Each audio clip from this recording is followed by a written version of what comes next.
Hello, I'm just so excited I have to show you this. Printed off a bullroarer from Australia. Well, it's actually dates back 75,000 BC. Ukraine is the first one found. But two pieces, I glued it together. I still have rubber bands on it. And then here's a handle and some string. So let's see if I can pick it up, right?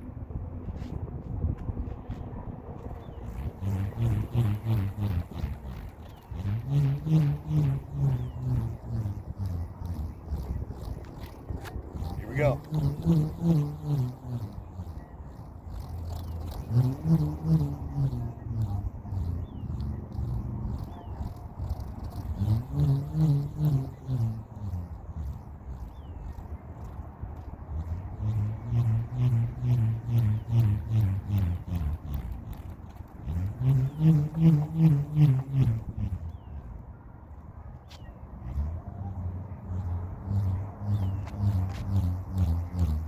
Here we go, one more time.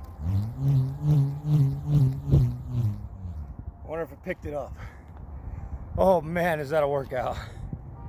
But there you go, a bullroarer.